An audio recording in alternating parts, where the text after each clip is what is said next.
Nakabisado na natin itong lansangan, ang hapdi ng araw sa ating lumbunan, at ang mga yapak na tinutugis ng ulan. Bahagi natin sila. Ang mga garalgal na nag-uunahang makina at pakiusap ng kumakalam nating sikmura. Kumain ka na muna. Kaulayaw natin ang kanilang mga tinig na laging umaasang makakasungkit ng ating saglit. Ate, bili ka na. Isa na lang, aalis na. Sa hinaba-haba ng kalsada, alam kong hindi ako nag-iisa. Naririto sila.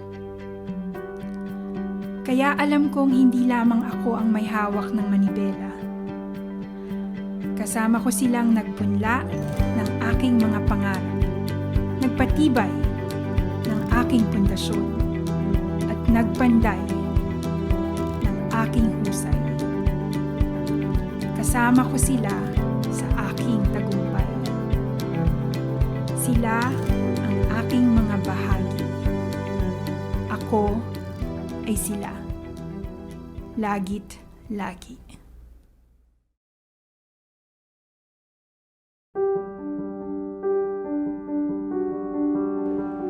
Isang mainit na pagpapati sa lahat ng magsisipagtapos mula sa Kolehiyo ng Agham at Sining. Hindi pangkaraniwan ang inyong pagtatapos dahil sa kinakaharap nating isang malaking hamon, ang umiiral na pandemya. Nagbago ang mga nakagawian, kinailangan nating iwan ang mga nakasanayan at bumuo ng mga panibagong pamamaraan upang makapagpatuloy. Marami ang nagbago, ngunit nananatili pa rin ang ating katapatan sa ating sinumpaang tungkulin, ang pagsilbihan ang ating bayan. Bahaginan, isang salitang nagpapamalas ng ating malapit na ugnayan sa isa't isa. Isang pagkilala na ang bawat isa sa ating ay may kahinaan at limitasyon, kaya nagsasama-sama upang sa pamamagitan ng ating pinagsama-samang lakas, maisasakatuparan natin ang ating iisang layunin. Nitong mga nakaraang taon, pinatingkad ng ating karanasan sa pandemya ang mga kahalagahan ng bawat isa. Kaagapay ng ating mga doktor at mga nurse sa pagtugon sa hamon ng panahon ang mga cashier, mga maintenance personnel, mga tindero at tindera, mga driver at iba pang mga ordinaryong manggagawa. Hindi lamang sila nagbabahagi para sa atin. Kabahagi natin sila. Bago pa man ang pandemya, nariyan na sila para sa mga scholar ng bayan. Tumutugon sa mga pang-araw-araw na pangangailangan upang mapagaan ang isang araw na hitik sa hamon ng akademya. Gumagaan ang lahat dahil kaagapay natin sila.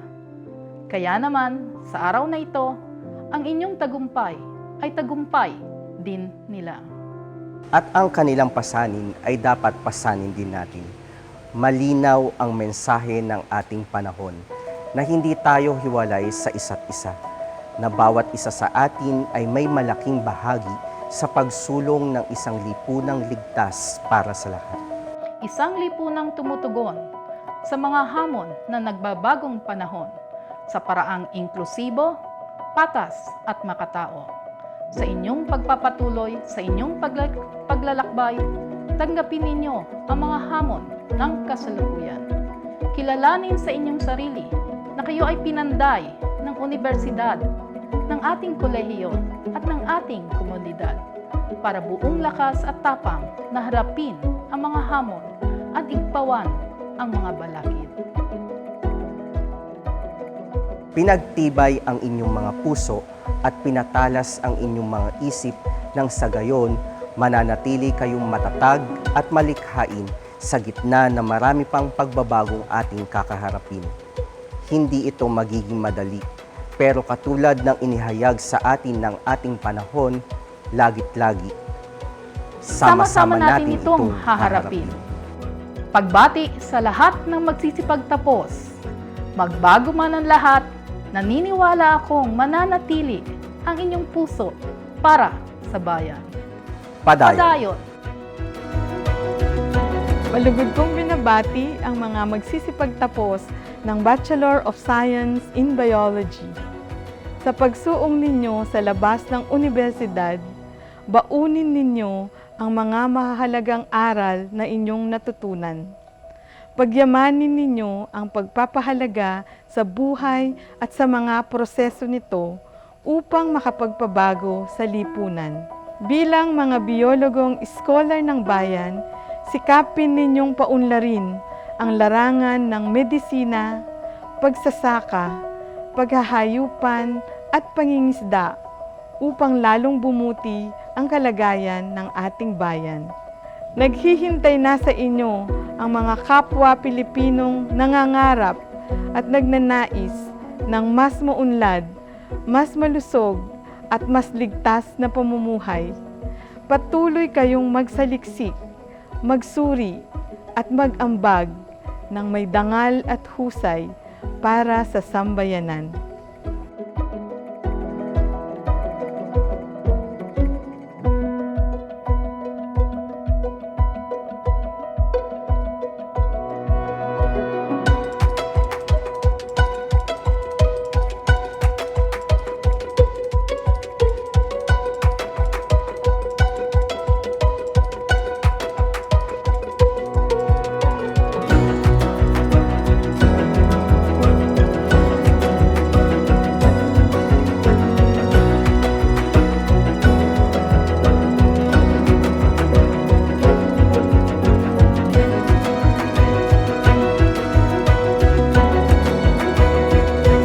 Magsisipagtapos ng BS Chemistry at BS Agricultural Chemistry ngayong 2021, tanggapin ninyo ang taus-pusong pagbati ng inyong mga kapamilya sa Institute of Chemistry.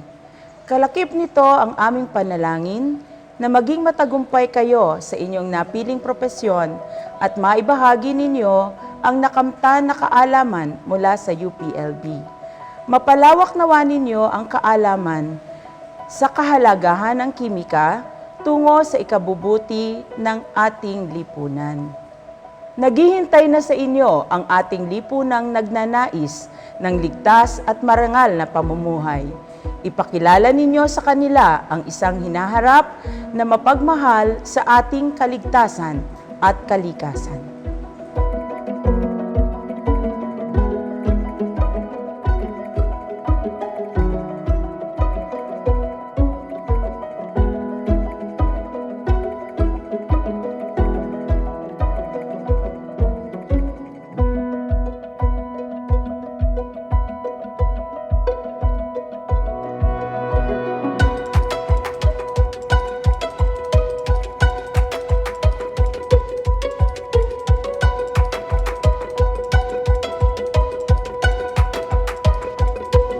Nagagalak akong batiin ang mga magsisipagtapos ng BS Computer Science.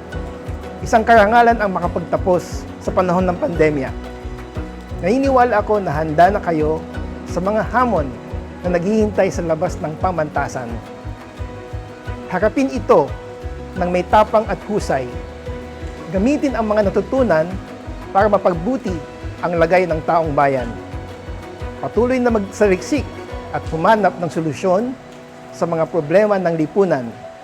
Naghihintay na ang sambayanan na mapaunlad ang makabagong agham, teknolohiya at ng industriya. Maging instrumento kayo ng pagbabago para sa bayan.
sa Institute of Mathematical Sciences and Physics, binabati ko kayo sa inyong pagtatapos ng mga kursong BS Applied Mathematics, BS Applied Physics, at BS Mathematics. Gamitin ninyo ang inyong mga natutunan upang malunasan ang ating mga kasulukuyang problema sa pandemya at kalusugan, seguridad sa pagkain, krisis sa enerhiya, at pagbabago ng panahon o klima. Ang inyong sistematikong pangangatwiran ang susi upang magkaroon ng lohikal na konklusyon at solusyon. Maging alerto sa panlilinlang at pagmamanipula. Naghihintay na sa inyo ang mga oportunidad na sumulong, tumuklas at tumulong. Humayo kayo at gamitin ang yaman ng matematika at pisika upang maging bahagi ng solusyon sa ating lipunan.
Karangalan kong batiin kayong mga magsisipagtapos ng BS Statistics.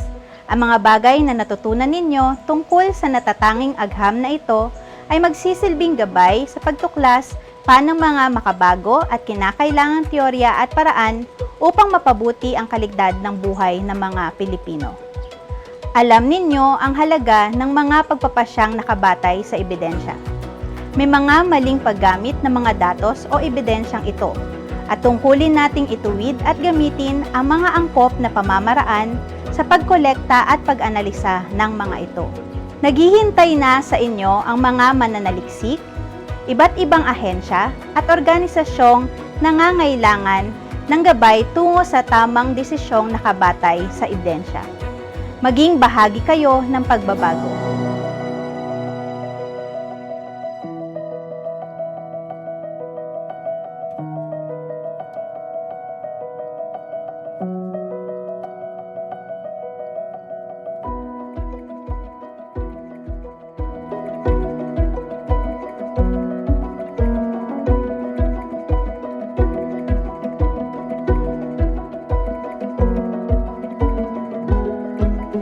Pagpupugay sa mga magsisipagtapos ng BA Communication Arts at BA Philosophy.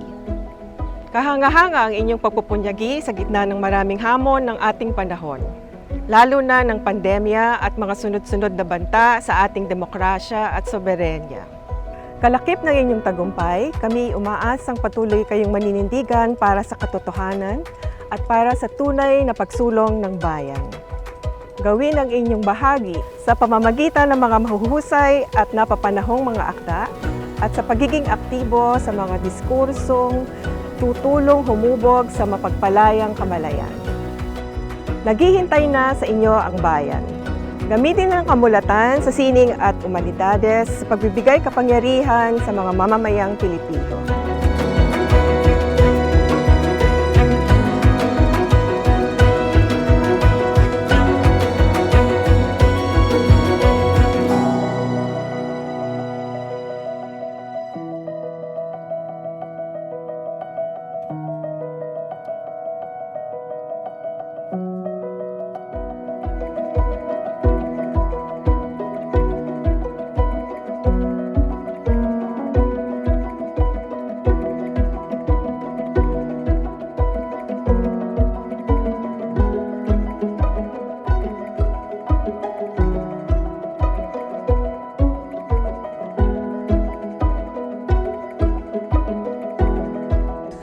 Department of Social Sciences ay nagagalak batiin kayong mga magsisipagtapos ng BA Sociology. Hinubog kayo upang matutong mag-isip at kumilatis sa mga issue na may kahulugan sa ating lipunan. Ang tunay na hamon ay ang matutong manindigan at maging kritikal. Ang magamit ang inyong kaalaman at kahusayan na hamunin ang mga nakasanayan na paniniwala at ang mga sistemang patuloy na nag-uudyok ng kahirapan sa ating lipunan. Ang inyong pagtatapos ay simula lamang ng inyong mahabang pakikipagsapalaran. Naghihintay na sa inyo ang masang Pilipino. Maging sabik sa pagkakataong ito na bilang mga produkto ng UP ay maipapakita ninyo ang inyong giting, tapang, kahusayan at karangalan.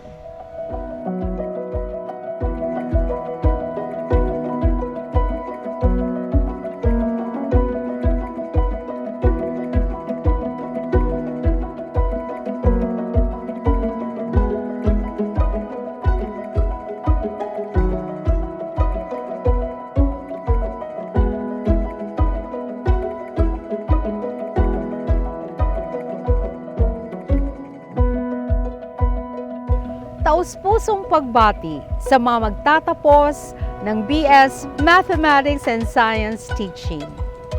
Ambag ng ating mga guro ang di matatawarang dangal at husay sa paghubog ng kaisipan, puso at katauhan ng mga kabataang tunay ngang pag-asa ng inang bayan. Kayo ang huhubog ng bagong henerasyon. Naghihintay sa inyo ang mga kabataang uhaw sa mga gurong gagabay sa kanila sa pag-aaral ng matematika at agham. Tulungan niyo po sila at na maging kasangkapan sa pag-unlad ng bansang Pilipinas.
In behalf of the graduating class of 2021 in the College of Arts and Sciences, gusto kong pasalamatan ng UPLB at CAS Administration at lahat ng nandito para sa commencement exercises. Ninanais ko din magpahiwatig ng pasasalamat sa oportunidad para makapagbigay ng mensahe ngayon para sa mga nanonood sa ating mga tahanan.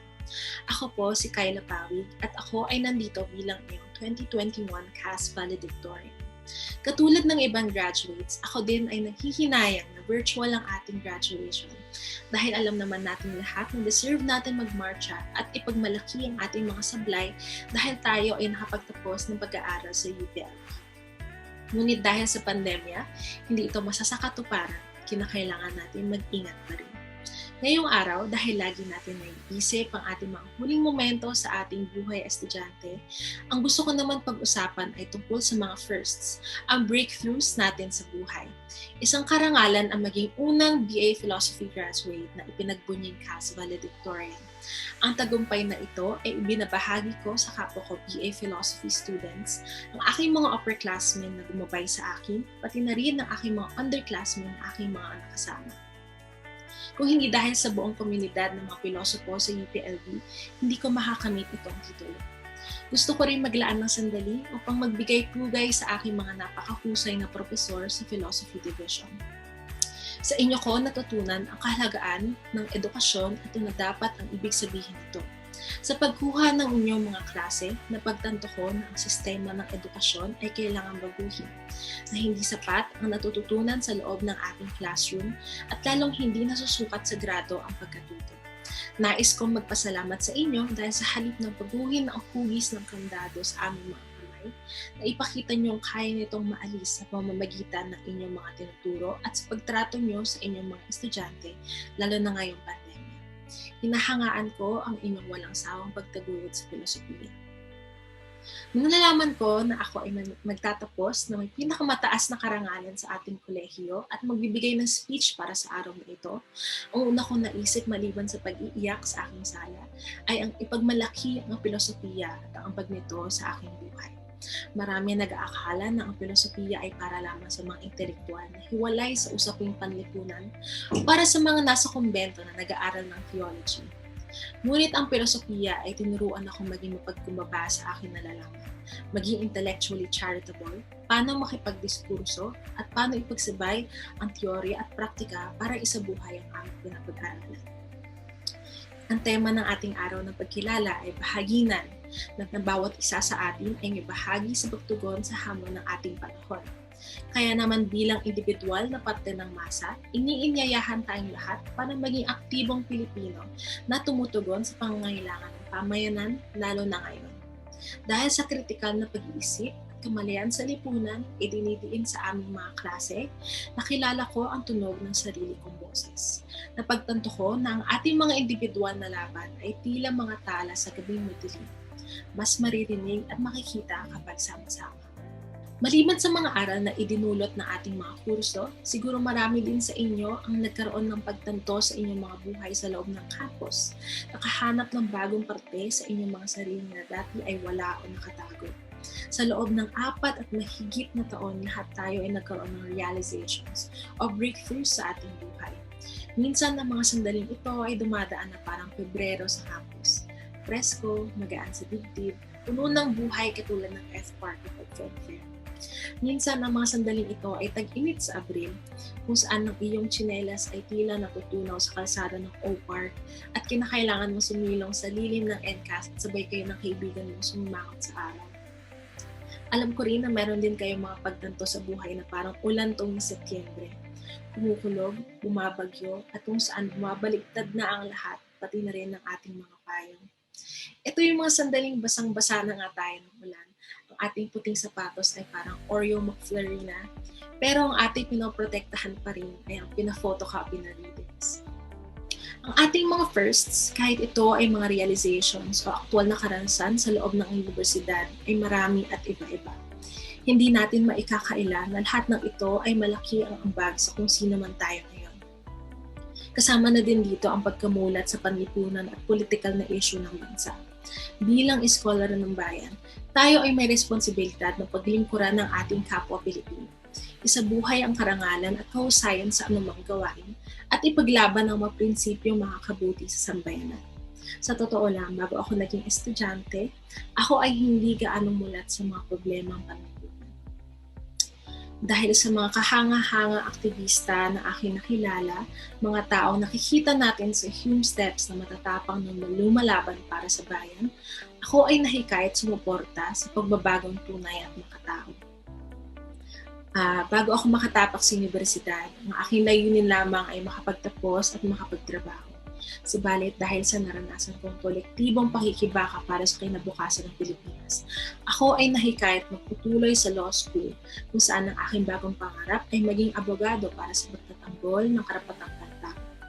Ito ang kauna-unahang pangarap na taos-puso kong gusto makamit at ito ay dahil sa mga taong pumapaligid sa akin sa nakaraang mga taon. Sa aking paglalakbay, nais kong pasalamatan din ang iba pang mga taong tumulong sa akin makarating sa puntong ito.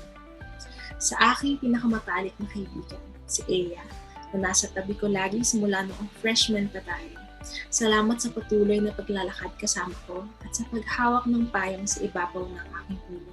Kahit ang panahon ng Pebrero, Abril at Setyembre ay nagdudulot ng iba't ibang ihip ng hangin at tirik ng araw. sa aking roommate na si Bianca, at ang mga kaibigan ko sa Westbrook na sina Sam, Josette at Abby. Hindi ko makakalimutan ng ating mga sandaling puno ng payong ang hallway ng dorm natin kapag binabagyo. Sana sa inyong patuloy na pag-aaral sa VetMed at Bio ay maalala nyo na alagaan ninyo ang inyong sarili. Sa aking nanay at mga kapatid, ako ay nagnanais magpasalamat sa inyong suporta sa aking pag-aaral at sa aking mood swings. Hindi tayo yung tipong pamilya na affectionate at alam ko lagi tayo nagbabardahan sa bahay. Ngunit ako ay nakapagtapos dahil sa inyong walang hanggang pasensya at pagmamahal. Sa aking tatay na namaalam na pumunta sa mas mapayapang lugar, na nandito pa noong simula ng aking paglalakbay sa Kolehiyo at pinagdasal ko sana'y nandito ka pa rin ngayon ito'y matatapos na. Inaabangan ko ang sandaling tayo ay makikita muli at matignan sa iyong ngiti kung paano mo ko ipagmamalaki. Sa akin nag-iisang organisasyon, Philosophy PLB, na unang kumupkop sa akin at inalagaan ako sa Kolehiyo. Hindi ko maipapahayag sa ilang pangungusap ang pasasalamat ko bilang parte ng isang napaka-espesyal na pamilya. Ang inyong paniniwala sa aking kakayahan bilang isang estudyante ng filosofiya at bilang iyong miyembro sa nakaraang mga taon ay walang kapantay. At syempre, ang huli kong i-address ay ang Class of 2021, ang mga taong nagsimula ng kanilang paglalakbay sa tahanan nila sa UPLB campus, ngunit magtatapos sa loob ng kanilang mga tirahan. Tayo ang unang graduating class na ang huling taon ng ating pag-aaral ay pinalipas sa harap ng ating mga screen. Ngunit andito na tayo. Kaya sana ay lagit-lagi nyo pinapalakpakan ang inyong mga sarili. Marami tayong firsts at breakthroughs na nagbigay diin sa siblay na ating sinusuot. Hindi lamang pang-akademikong ganap ang bigat ng diploma na ating matatanggap. Suot rin natin lahat ng mga natutunan, kinalimot at binago sa ating mga sarili. Bit-bit natin sa puso ang lahat ng mga kaklase, profesor at orgmates, pati na rin ang mga taong ating nakasama, niyakap, niyakan, tinawanan, binigo at minahal. Lahat ng sakripisyo, lahat ng sandaling nilakasan natin ng ating loob para bumangon araw-araw, at lahat ng luha, dugo at pawis na inialay para makarating dito ay nakapaloob sa ating pagtatapos. Kaya palakpakan natin ang ating sarili dahil isa tayong mosaic ng lahat ng bagay na ito at ito ay dapat lamang ipagmalaki. Lahat tayo nagagraduate sa araw na ito ay karapat-dapat na bigyan ng pagkilala. Lahat tayo ay may sariling laban na pinapanalo at kung gaano ka man katagal nakarating dito at kung ano man ang iyong pinagdaanan, ang importante ay nabubuhay pa rin kayo at lumalaban. Lagit-lagi para sa bayan. Padayon sa Class of 2021 at congratulations sa ating lahat.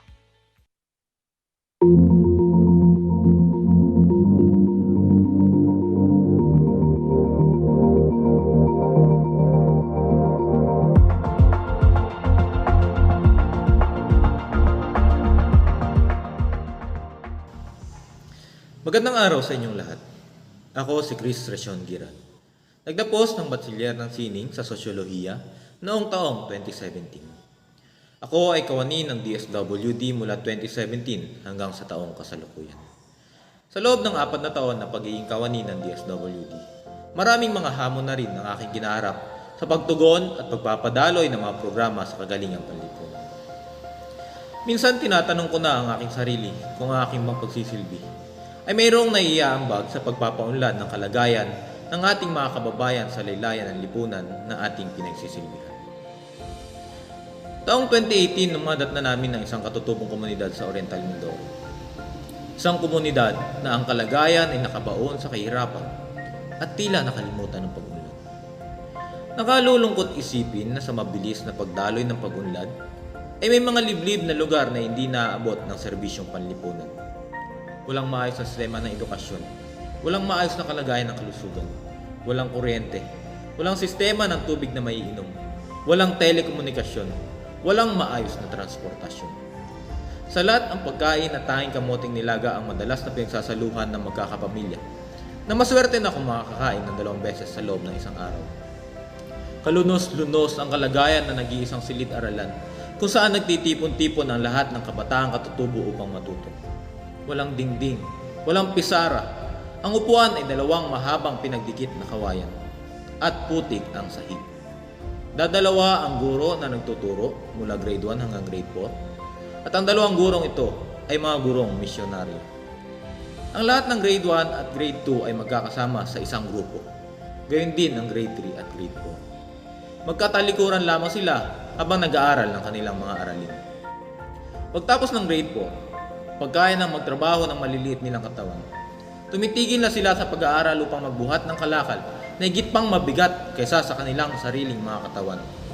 Kumpara sa edukasyon at pagkatuto, higit na kailangan nilang magtrabaho para malaman ang kumakalam nilang sikmura.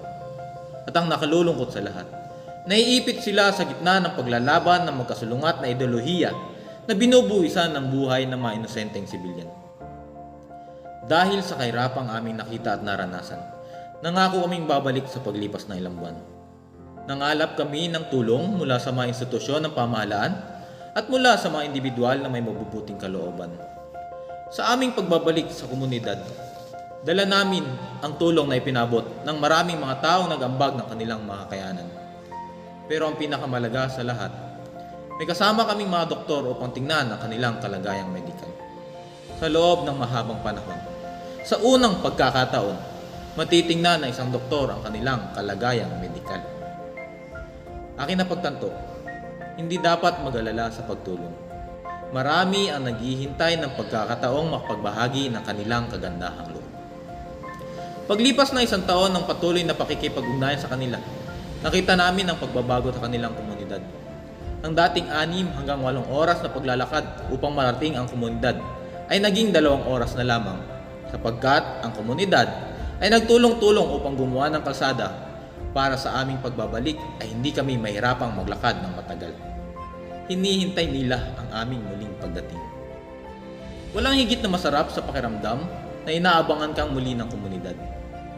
At sapagkat meron ng kalsada, naging madali ang pagpunta sa kanila upang maghatid ng serbisyo ang maraming mga sektor at opisina ng gobyerno. Kabilang na dito ang kalusugan at edukasyon. Bukod pa dito, naging madali ang transportasyon ng tao, gayon din ang kanilang mga produkto. Sapagkat marami ang naging mulat sa kanilang kalagayan, higit pang mas maraming tao ang nagpaabot ng tulong sa kanila, gaya ng mga solar panels upang magkaroon sila ng kuryente, hose at semento upang maipaayos ang kanilang patubig, at maging ilang kagamitan para sa pagsaayos ng kanilang silid-aralan. Ang higit na mahalaga, naging aktibo ang mga tao sa kanilang komunidad. Kakaunti ang aming naiambag, pamatid uhaw lang kumbaga. Ngunit ang komunidad mismo ang nagtulungan sa kanilang pangmatagalang pag-unlad. Inspirasyon lang ang kanilang hinahanap na magpapasimula ng paglalagablab ng kanilang mga pangarap. Nakakatuwang tingnan at pakinggan ang kanilang mga pangarap. Pagtutulungan, pag-aaral, pag-unlad, paghahanap buhay at kapayapaan. Malalaman mo ang kanilang mga pangarap ay walang pinag-iba sa ating mga pangarap. Nauuna lang tayo ng bahagya sa paggamit nito, sapagkat higit tayong pinapaboran ng tadhana. Nasa kanilang pagkatao ang lahat ng sangkap sa pag-unlad. Ang ating mahalagang ambag ay ang pagkilala sa karangalan nito, na sila ay marangal sa kanilang mga gawa, marangal sa kanilang kaisipan, may marangal na pagkatao at marangal ang kanilang pangarap. Sa karangalan nagsisimula ang tunay na kausayan at kaunlaran. Bilang mga scholar ng bayan, tayo ay naasahang sadyang mahuhusay sa ating kaisipan, sadyang magagaling sa ating mga gawa, at mga leader sa anumang larangan na ating tatahakin. Subalit ang isang malungkot na katotohanan ay hindi lahat ng mahuhusay, hindi lahat ng magagaling, hindi lahat ng leader ay nananatiling marangal sa paglipas ng panahon. Scholar, dangal ang pinakauna at pinakamahalagang ambag mo sa bayan at bansa. Ang hiling ko ay lagi mong piliing maging marangal sa lahat ng pagkakataon, sa isip, sa salita at sa gawa. Subukan mong makisalamuha sa mga taong nasa laylayan ng lipunan. Subukan mong damhin ang kanilang kalagayan upang higit mong maunawaan ang tunay na kalagayan ng bayan at lubos mong maintindihan ang umiiral na sistema ng lipunan. Para sa akin, sosyolohiya ang nagbigay ng malawak at malinaw na lente sa pag-unawa sa kalagayan ng lipunan. Gamitin mo ang pangunawang iyan sa iyong sariling disiplina. Taos-pusong pagbati, at mabuhay ka. Hinihintay ka na ng bayan. Mga paing adlaw, nais ko po ipahati ng aking pasasalamat sa College of Arts and Sciences para sa pagkakataon na maibahagi ang aking kwento bilang isang manggagamot sa baryo. Ako po si Deborah G. Liao, isang Municipal Health Officer mula sa Bayan ng Agham, Hilagang Samar. Nagtapos ako sa kursong BS Biology, major in Microbiology sa Universidad noong 2002. Ang aking public health journey ay nagsimula noong 2009 nang mapabilang sa Doctors to the Barriers program ng Kagawaran ng Kalusugan.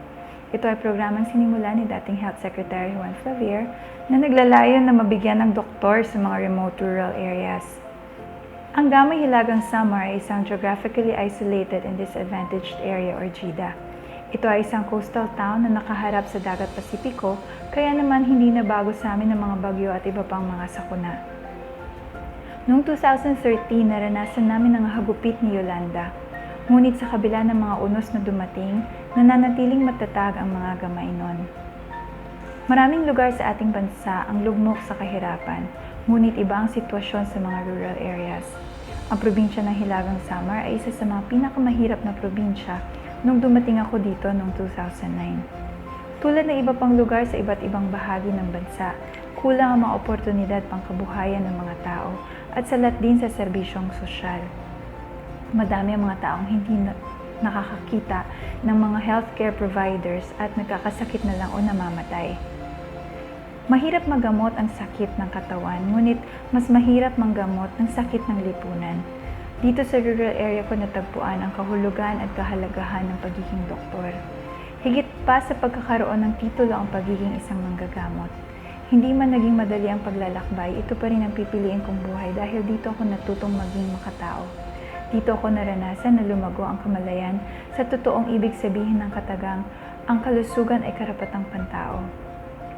Health is a human right. Ang hindi pagbibigay ng serbisyong pangkalusugan sa kahit sinong mamamayan ay katumbas ng paglabag sa kanyang karapatang pantao. Sa lipunang hindi patas, madami ang hindi na umaasa na mabibigyan ng sapat at tamang serbisyo.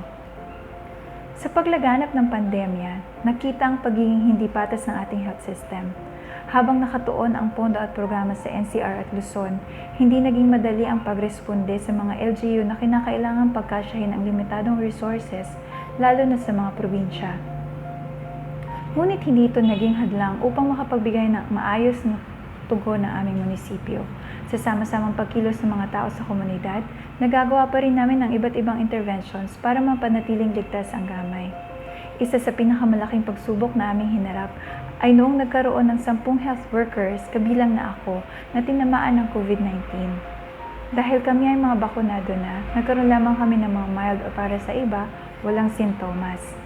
Higit sa pag-aalala para sa aming kalusugan, mas nakakabahala para sa amin ang posibilidad na mahawaan namin ang aming mga pamilya. At sa awa ng Diyos, walang nagpositibo sa aming household contacts. Ang matapos nga ang itatak ng quarantine period, bumalik na ulit kami sa front lines at patuloy na lumalaban para sa aming pamilya at komunidad. Nananatiling may dedikasyon at pagmamalasakit sa pagganap ng sinumpaang tungkulin. Totoong hindi madali ang pinili kong daan, ang rural public health. Pero hindi lahat ay puro hirap at pagsubok. Mas nangingibabaw sa akin ang pasasalamat sa oportunidad na nakapaglingkod ako sa ganitong paraan. Kaya naman, ang kontrata na dapat na magtatapos sa loob lamang na 2 taon ay naging permanente na. Hindi na ako ngayon DPTB, pero narito pa rin at patuloy na nagsisilbi bilang manggagamot sa baryo. Hindi matatawaran ang pagiging mapagbigay ng komunidad. Nakakatanggap ako ng mga huli nilang isda o tanim na mga gulay at higit pa ito sa anumang PF dahil hindi yun matutumbasan ng kahit anong halaga. Marami man tayong maging choices sa buhay, naway lagi nating piliin na magbigay ng ating sarili para sa kapwa at bayan. Mahalin natin ang ating ginagawa, maniwala tayong may magandang plano ang Diyos sa ating lahat. Kung saan man tayo mapunta, tayo ay magiging instrumento ng pagpapala para sa iba. Saan man tayo ipunla, tayo ay magyayabong. Nasa ating mga kamay ang pagkakataon na maging instrumento ng pagbabago para sa mas magandang mundo. Para sa mga kapwa ko, isko at iska, padayon. Damo nga salamat po. Hello, and congratulations to the class of 2021 of the College of Arts and Sciences of UP Los Baños. Today, you have accomplished an important milestone in your life and will embark on a more challenging and more exciting journey as you begin your path towards becoming future professionals. Today, you enter the real world in a very challenging time and situation. But wherever your path may lead you, always look back and remember that sometime in the past, we once walked the vast UPLB campus and its surroundings, and nothing can change that. As our hymn goes, malayong lupain amin mang marating, di rin magbabago ang damdamin.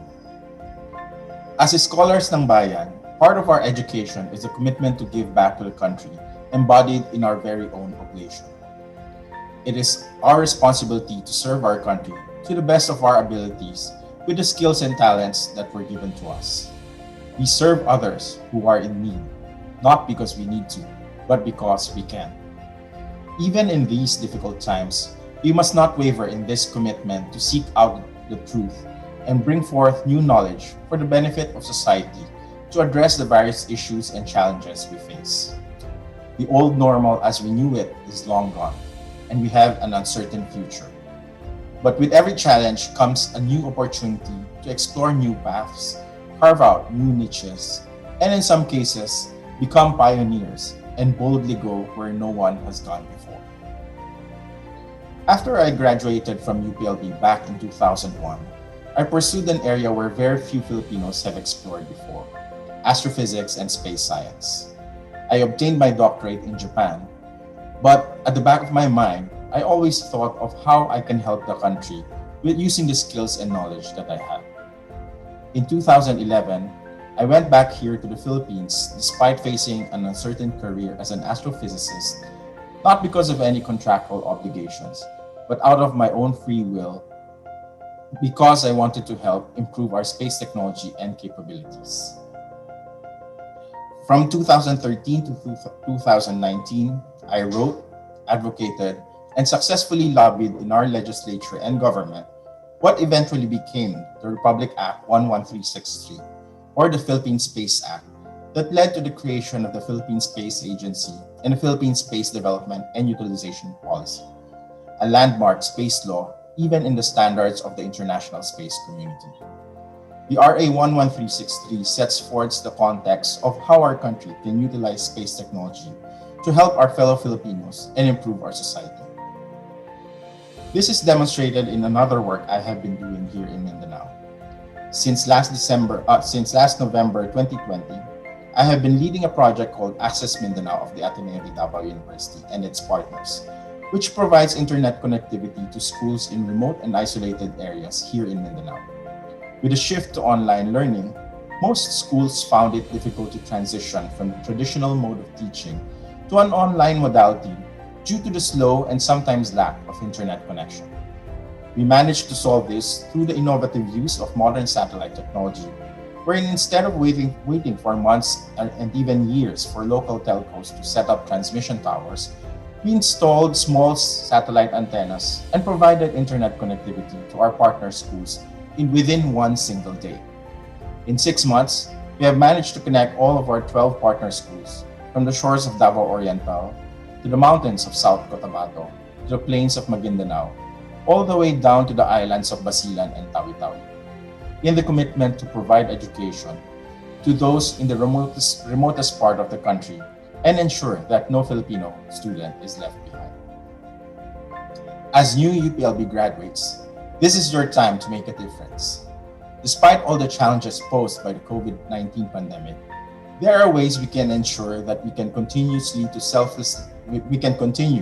selflessly serve our fellow countrymen with honor and excellence and bring change to where it is needed the most.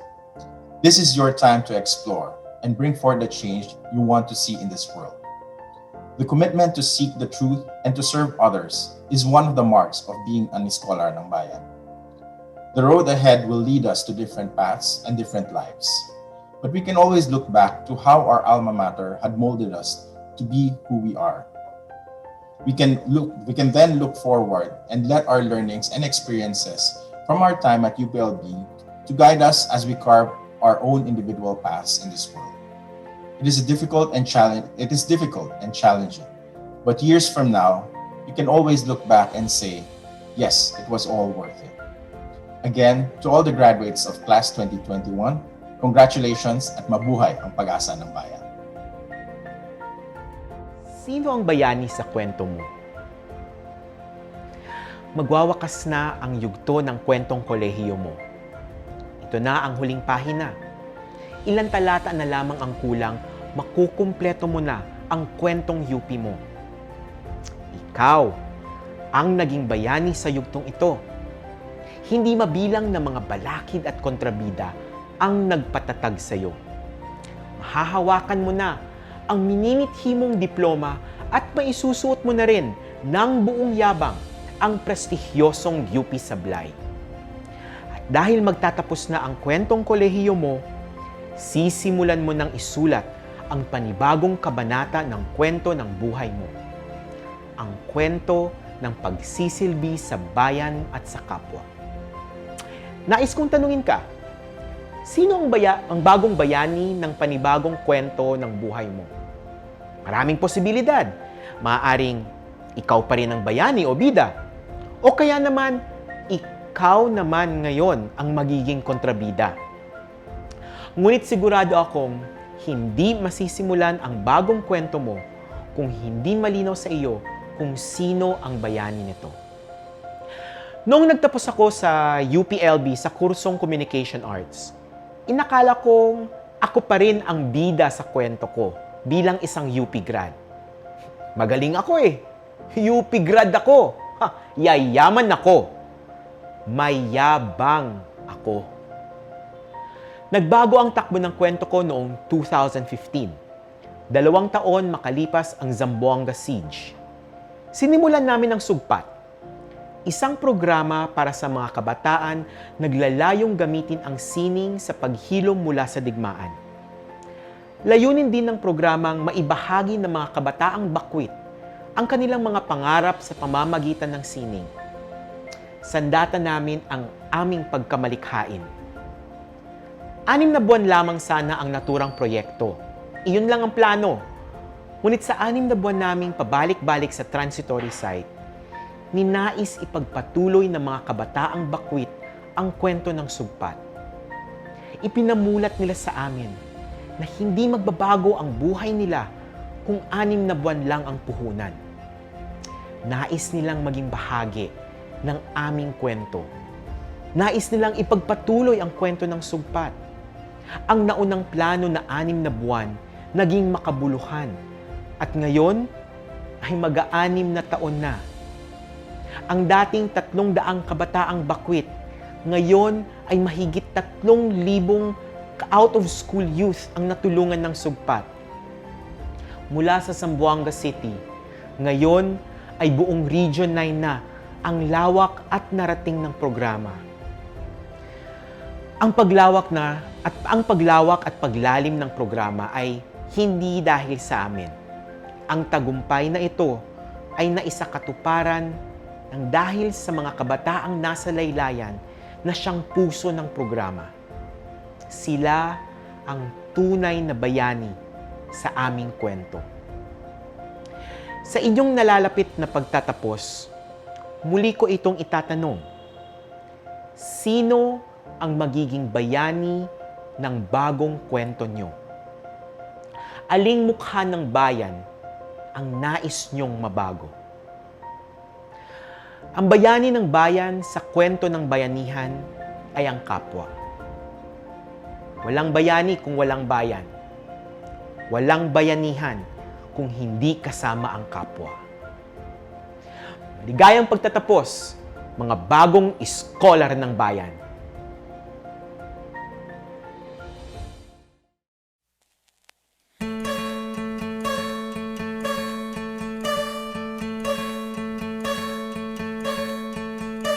Hope when you take that jump, you don't feel the fall.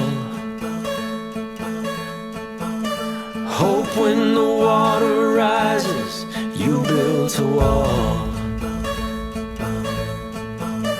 Hope when the crowd screams out, they're screaming your name. Hope if everybody runs, you choose to stay. I hope that you fall in love and it hurts so bad. Yeah, oh. The only way you can know, you give it all you had. Hey, yeah. And I hope that you don't suffer, but take the pain. Hope when the moment comes, you'll say,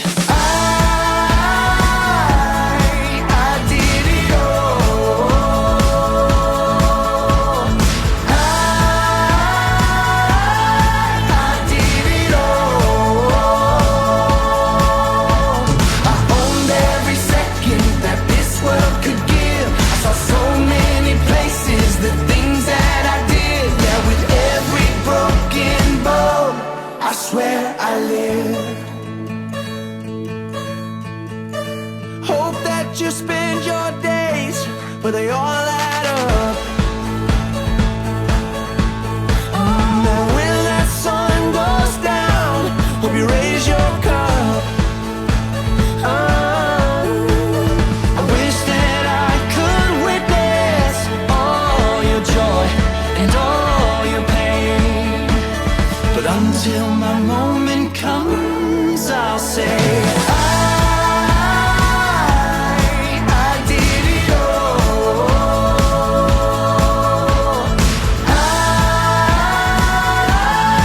I did it all. I owned every second that this world could give. I saw so many places, the things that I did. Yeah, with every broken bone, I swear I lived.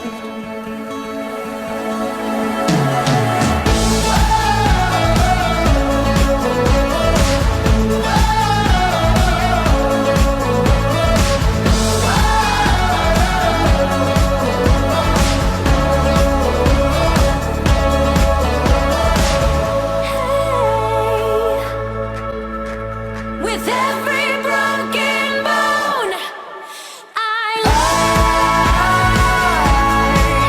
did it all.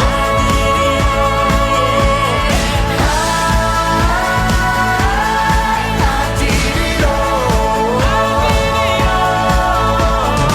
owned every second that this world could give. I saw so many places, the things that I did. Yeah, with every broken bone, I swear I live.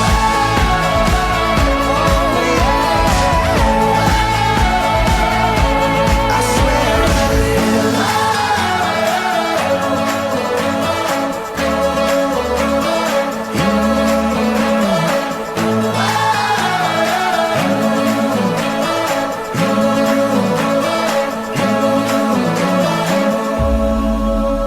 With every broken bone, I did it all.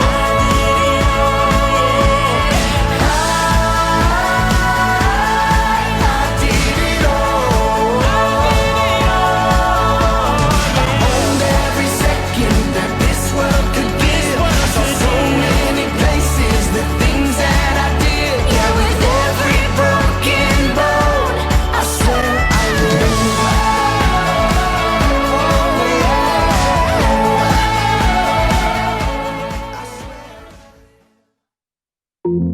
Maglingkod at sumulong. Padayon, CAS Class of 2021. Maglingkod at sumulong. Padayon, CAS Class of 2021.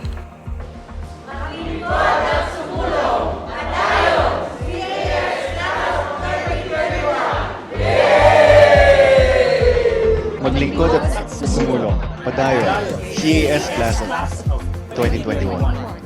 Maglingkod at sumulong. Padayon, CAS Class of 2021. Maglingkod at sumulong. Padayon, CAS Class of 2021. Maglingkod at sumulong. Bayan CAS Class of 2021. Maglingkod sa tumulong, padayon CAS Class 2021. Pagbati ng kaguruan at mga kawani mula sa Departamento ng Kinetikang Pangtao, maglingkod at sumulong, padayon CAS Class of 2021. Maglingkod at sumulong, padayon CAS Class 2021. Maglingkod at sumulong, padayon CAS Class of 2021. Maglingkod at sumulong, padayon CAS Class of 2021. Maglingkod at sumulong, padayon CAS Class of 2021. Maglingkod at sumulong, padayon CAS Class of 2021.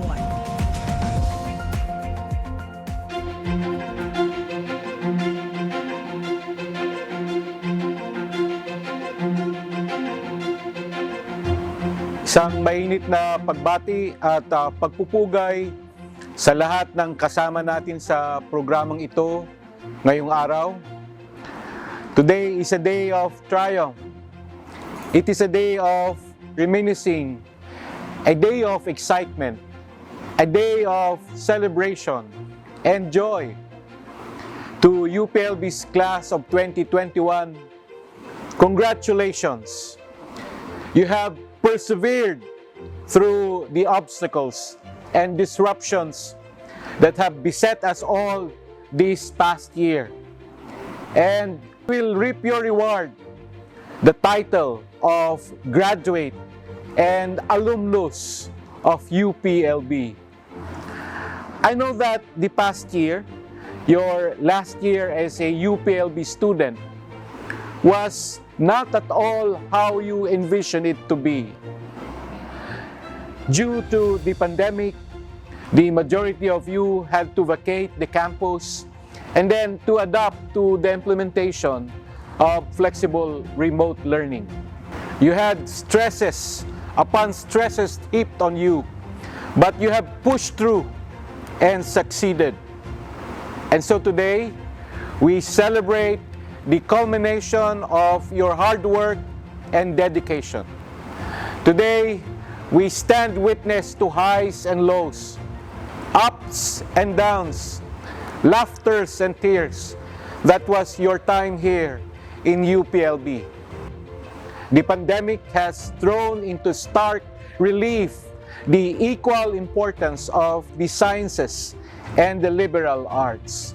The natural sciences have allowed us not only to know as much as possible about the disease that we are fighting against, but also to develop technologies for managing and stopping its spread.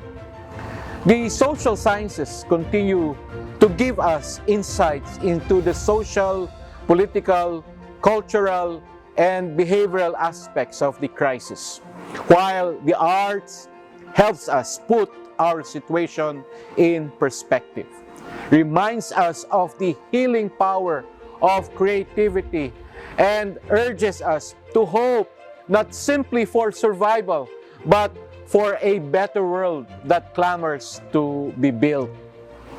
As graduates of the College of Arts and Sciences, you have the means to lead in envisioning and realizing this better world. We hope that your years at UPLB have also inspired in you the will to do so. The road going forward is no smooth journey. The world is changing at an incredible pace. And we hope that we have prepared you well enough to be able to adapt to those changes going forward. We have given you the tools, and from this moment on, you must take the knowledge, the skills, the critical thinking which we have taught you and use them to weave your own story in this grand tapestry we call life. Keep an eye on the horizon. Try to always be prepared for what the future might bring. And strive to be kind and compassionate to everyone you meet. Ang mga hangarin at pangarap natin para sa isang magandang kinabukasan ng ating pamayanan at ng ating bansa ay nasa inyo ng mga kamay. Sa ating pagsisilbi sa bayan, laging isabuhay ang dangal at husay na pamana ng ating pamantasang hirang. Padayon, Class of 2021.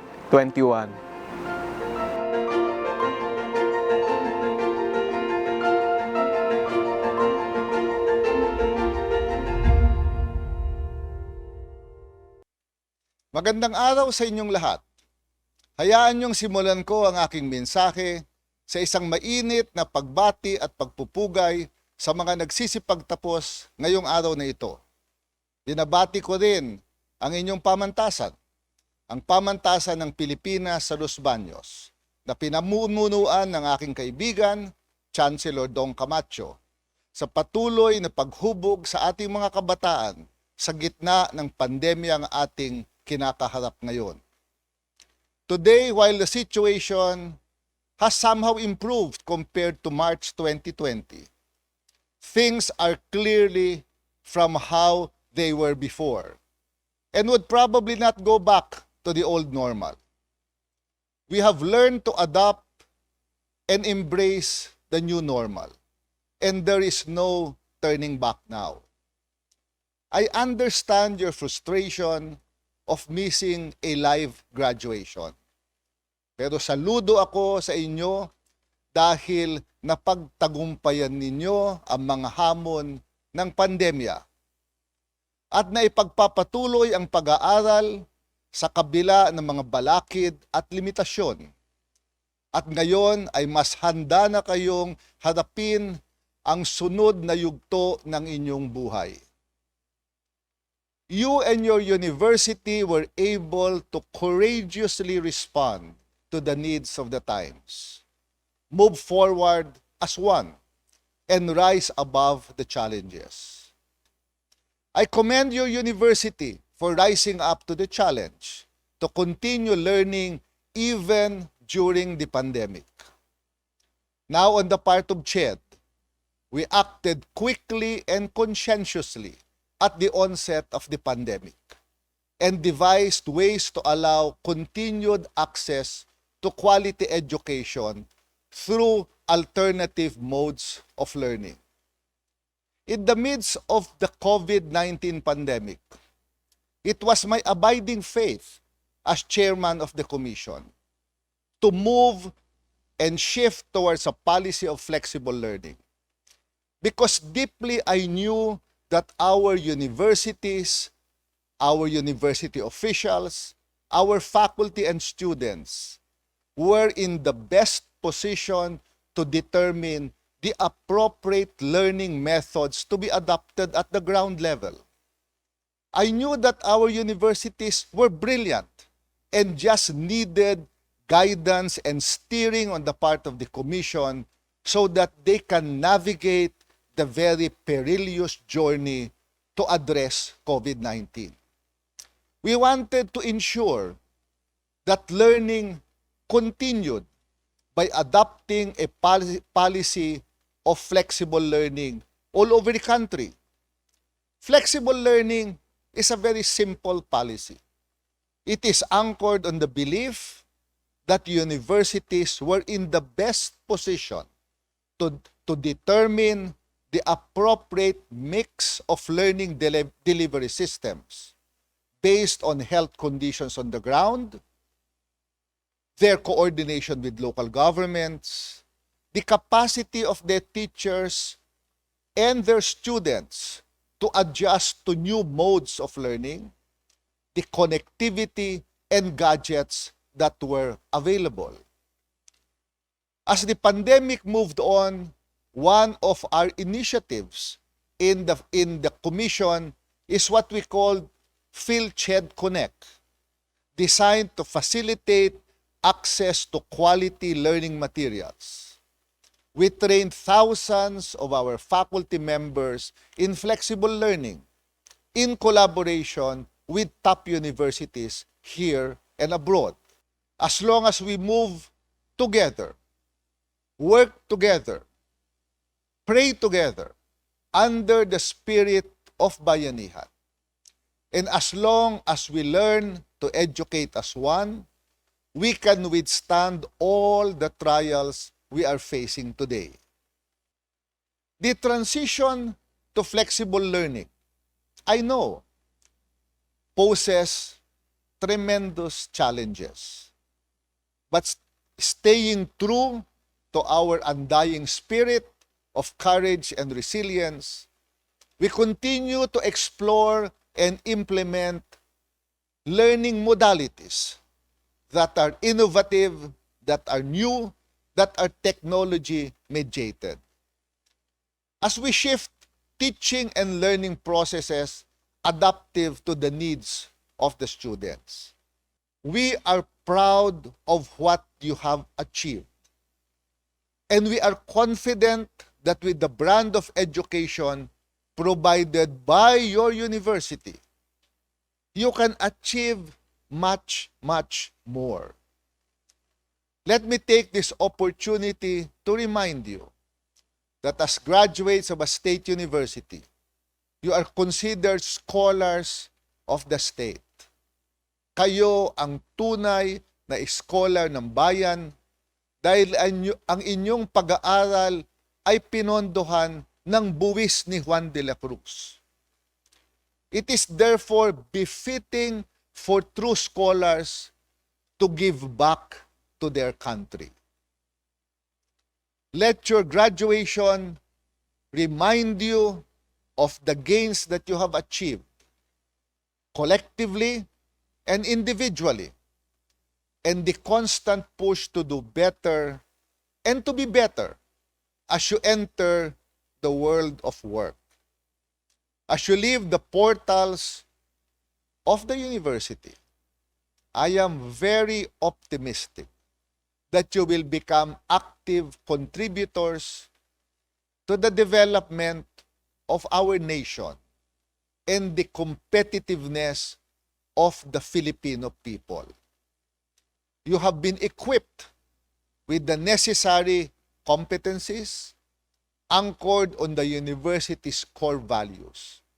And so you must use this to make your distinctive mark in society by transforming lives.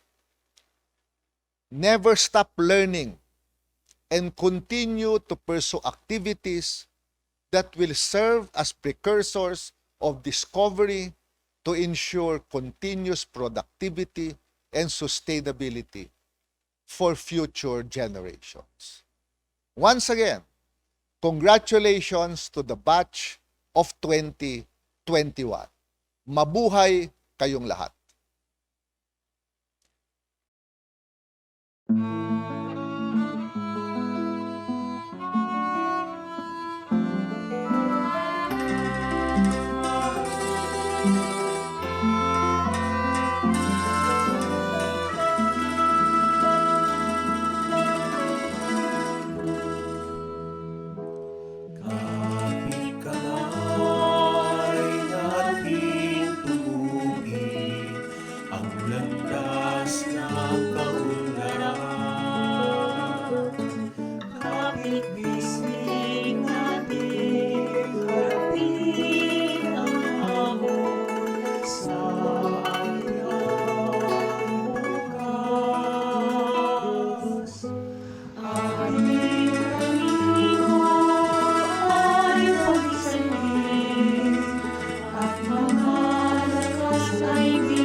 Sulong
makailang ulit mang magbagong bihis ang ating daigdig, hindi matitibag ang ating mga dibdib. Dahil isang hukbo tayong titindig at magtatangka at mangangahas. Sama-sama nating isusugal ang ating mga hakbang, ang ating lakas. Sa ngalan ng isang bansang malaya. Isang bansang tunay na malaya.